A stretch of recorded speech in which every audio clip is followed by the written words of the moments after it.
So good. We are officially in holiday content territory, and today I thought that I would tackle a Hanukkah recipe because we've already done Thanksgiving. I'm going to do a bunch of Christmas, but you guys have also been asking for a lot of Hanukkah content. So I do have a couple recipes already from previous years. If you do need some inspiration, or you want to tackle the typical latke, that sort of thing, I'll leave them linked in the description down below. But today I'm going to tackle the rugelach. Hey guys, I'm Candace, the Edgy Veg. Hello, welcome back to my channel. If you're new here, hit that subscribe button so you don't miss out on new videos every single week. And if you guys have any requests at all, it doesn't have to be holiday, you can leave that in the comment section down below. All right, so there's a lot of holiday stuff going on. You have to buy gifts, you have to figure out how to tell your family that you can't see them thanks to COVID-19. You still have a lot of cooking to do because chances are you aren't living alone, and if you're not, maybe you've joined another household. Don't have anything to help you, but maybe I will. Today I thought that I would show you a quick hacked version to make a traditional Hanukkah recipe, a traditional Jewish recipe called the rugelach. So what it is it's pretty much a filled croissant, but not really cookie situation. It's usually made with a homemade dough with cream cheese, but I figured if you're already cooking a ton of stuff, you probably want some shortcuts. So I'm gonna show you how to make it with a puffed pastry today. There's a couple different ways that you can make a rugelach. Some use jam, some are chocolate, some are just nuts and raisins and cinnamon. I've kind of taken my favorite components of all of them and come up with this recipe. It's not going to be as traditional as you might be used to. I'm not Jewish, so it's not really my place to make the most traditional version of this. This is my easy, non-Jewish, white girl hacked version of it. All right, for our filling, I'm going to use an apricot jam today. I'm also using currants. You can use raisins or any other kind of dried fruit. I just like currants. They're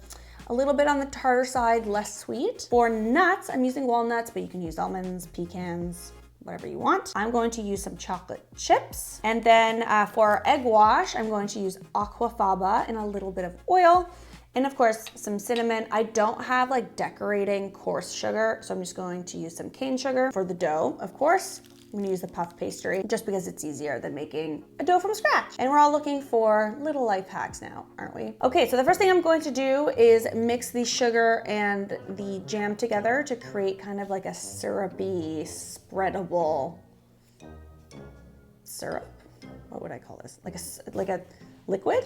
A sweet flavored liquid. All right, so I just have a pot here. It's on a low heat. I'm going to add my jam to that. And again, you can use whatever jam you like, but just add that in there. And then I'm going to add a little bit of sugar, or a lot of sugar. And I'm just gonna mix that together. And over a kind of low to low medium heat, we're going to just stir this until it is a liquid. For the filling, I'm going to just mix everything together in this food processor. It's a lot easier, it kind of chops everything down. Add my currants, our chocolate chips, chopped nuts, and actually if you buy them in pieces or kind of chop like this, it's cheaper than if you were to buy whole nuts, and those are walnuts, and then some cinnamon. And then you just kind of want to pulse it until it's combined.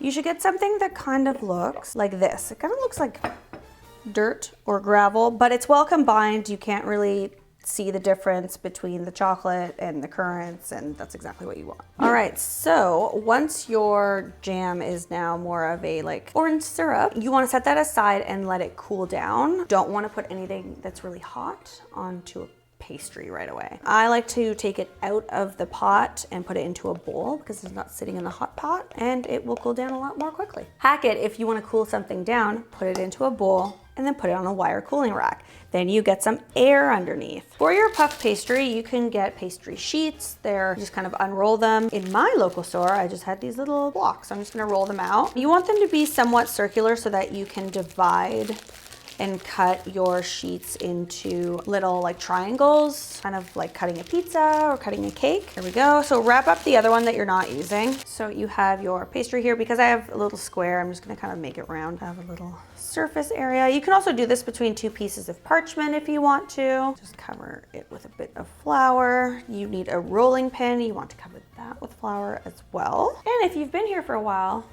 you know that one of my most hated things in the world is rolling things. I don't know why. It's a weird thing that I have. But there's a lot of that during the holidays, isn't there? So I am going to roll this out in a somewhat round shape. And you want it to be about 1/4 of an inch thick. And remember that puff pastry is called puff pastry because it does puff up. Be aware of that when you are rolling it out. You do need it to be quite thin. So because you have 2 of these pastry sheets, you want to divide all the remaining ingredients in half. So you only want to use about half of the jam, and we are going to spread that out onto the pastry. So spread that all the way around. You can do that with the back of a spoon like I'm doing, or a spatula. Make sure it's somewhat even. It's going to be quite sticky too, so work quickly with it. And then we're going to take our filling and just throw that on top.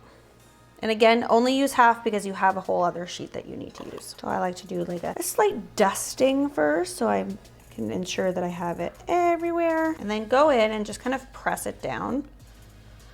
And what this is going to do is ensure that when you roll it, it's not coming off and rolling off, and then you're stuck with just crumbs. Now you want to cut this guy. So I find the easiest way to do it is just with a pizza roller, but you can use whatever you want, and just kind of something like that.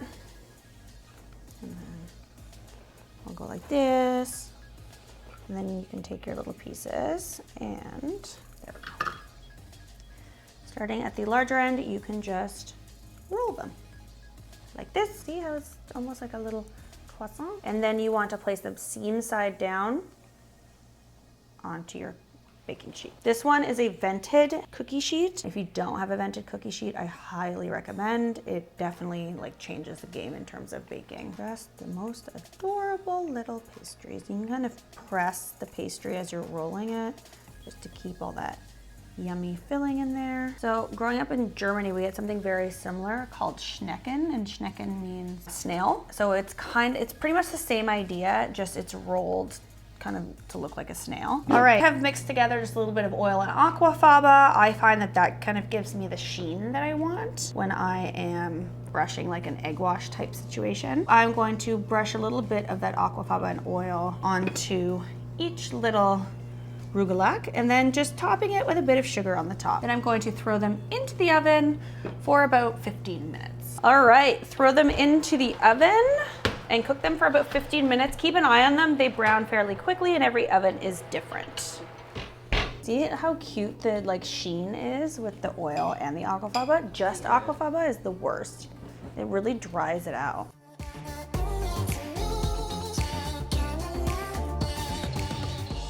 All right guys, there you have it. Easy vegan rugelach, and it didn't take, you know, a full day to make it. You didn't have to knead any dough, and they're just as delicious.